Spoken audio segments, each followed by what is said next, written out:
The seatbelt sign had just turned off when flight attendant Sarah Collins began pushing the meal cart through the economy cabin. It was a routine domestic flight.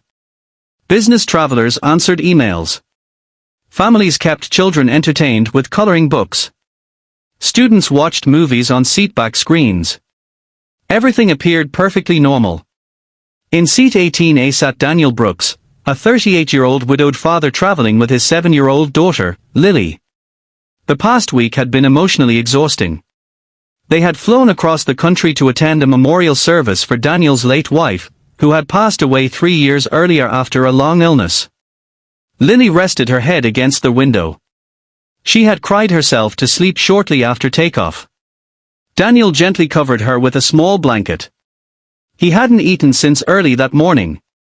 Like every single parent, he had spent most of his attention making sure his daughter was comfortable instead of thinking about himself. When Sarah reached their row, she smiled warmly. "Would you like the chicken meal or the pasta?" Daniel looked at Lily. "She'll probably want the pasta when she wakes up." "And for you?" "The chicken, please." Sarah handed him the tray. "Enjoy your meal." Daniel thanked her and waited for Lily to wake before opening anything. Meanwhile, Sarah continued serving passengers. She had worked as a flight attendant for almost 12 years. Safety wasn't simply part of her job. It was part of who she was. She noticed details most people overlooked. A loose overhead bin. An anxious passenger. An unusual odor. Or, in this case, a food label. About 30 minutes later, she returned to offer drinks. Daniel had just peeled back the plastic covering from his meal. Something caught Sarah's attention. The printed expiration date. She blinked. Then leaned closer. Surely she had misread it. She checked again. The date clearly showed the meal had expired 3 days earlier. Her heart immediately began racing. Without hesitation, she gently stopped Daniel. "Sir." He looked up. "Please don't eat that." Daniel frowned. "Is something wrong?" Sarah carefully lifted the tray. "I'm very sorry." She turned the package over so only she could see it. Then quietly walked toward the galley. Inside, she called the lead flight attendant. "I need another set of eyes." The senior crew member examined the label. Her expression changed instantly. "That's impossible." Sarah shook her head. "I thought so too." They checked the remaining meal inventory.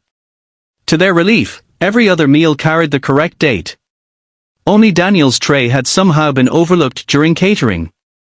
The senior attendant immediately notified the captain. Airline procedure required documenting every possible food safety concern, no matter how small. Back in the cabin, Sarah personally brought Daniel a replacement meal from business class. "I'm deeply sorry for the inconvenience." Daniel smiled kindly. "Nobody's perfect." She hesitated. "You aren't upset?" He looked at his sleeping daughter. "I've made enough mistakes as a parent to know accidents happen." Sarah smiled gratefully. "You've been very understanding." Daniel shrugged. If someone noticed the problem before anyone got hurt, then they did exactly what they were supposed to do. Those simple words stayed with Sarah for the rest of the flight.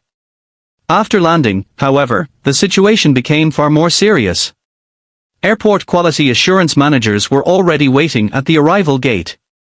The airline had strict food safety policies. Even one expired meal represented a significant compliance issue. Crew members were escorted to a private meeting room while investigators collected catering records.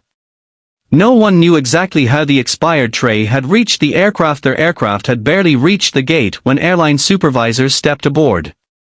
Passengers remained seated while the cabin crew exchanged uneasy glances. The senior operations manager walked directly to the galley holding the expired meal tray inside a sealed evidence bag. "This meal was served to seat 14A, he asked. The cabin supervisor nodded. "Yes." "Who discovered it?" A young flight attendant named Rachel slowly raised her hand. "I did." The manager thanked her and immediately requested all catering records from the flight. Daniel watched quietly from his seat. He still hoped the matter could be resolved without anyone losing a job. As passengers finally began leaving the aircraft, Daniel gently took his 10-year-old daughter Emma's hand. Before reaching the exit, Rachel approached them.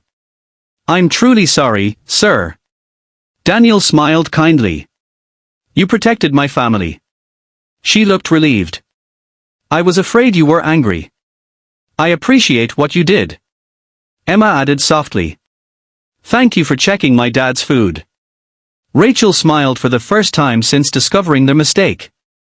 But downstairs, events were moving much faster.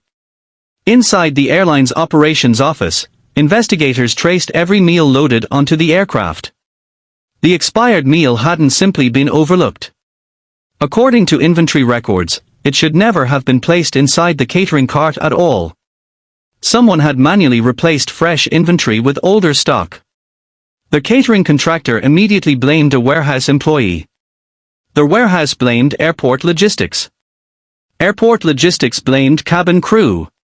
Everyone pointed somewhere else. Late that afternoon, an announcement shocked the staff. Rachel had been suspended pending investigation. Several employees gasped. But she reported the problem, one crew member protested. Management replied that company procedures required further review because the meal had reached a passenger before being identified. Rachel quietly removed her company identification badge. She had worked for the airline for 9 years. Her record had been spotless. Yet she left the building wondering whether doing the right thing had just ended her career. Meanwhile, Daniel couldn't stop thinking about what had happened.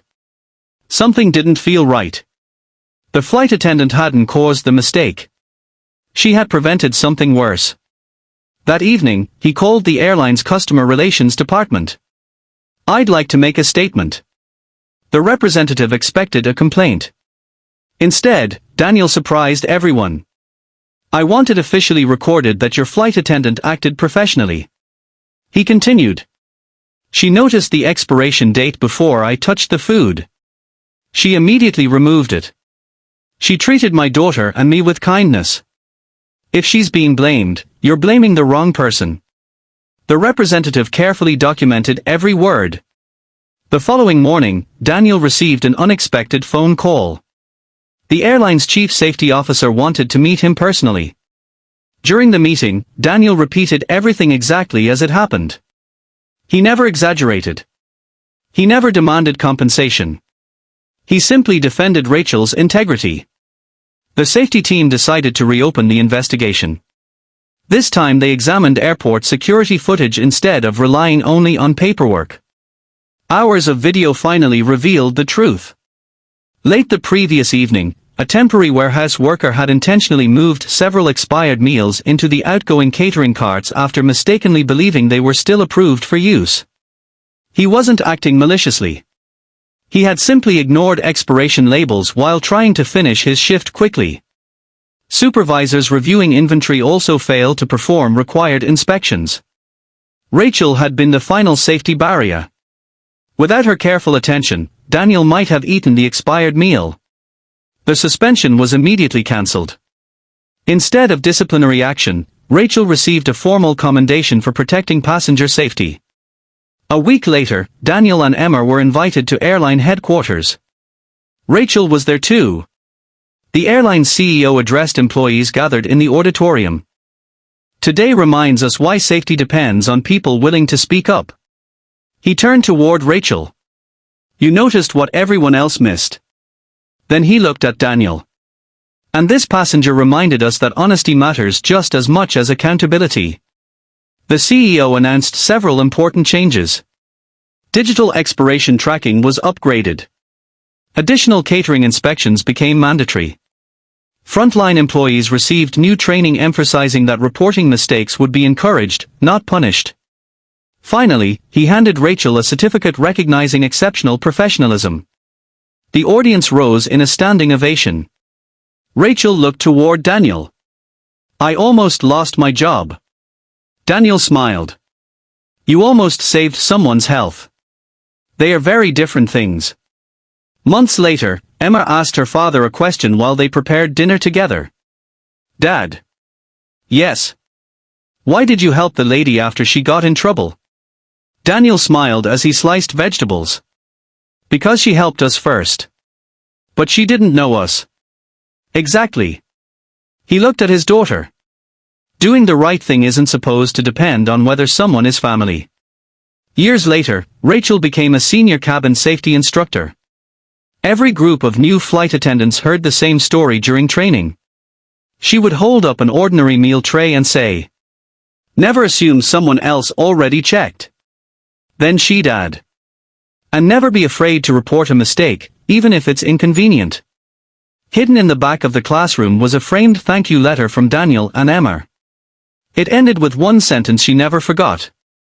"True professionals aren't the people who never find problems. They are the people brave enough to stop them before someone gets hurt." Passengers remembered the news about a single father being served expired food. But those inside the airline remembered something much more important. A caring flight attendant who refused to ignore a small detail, a father who refused to let the wrong person take the blame, and a simple act of honesty that made air travel safer for everyone who flew afterward.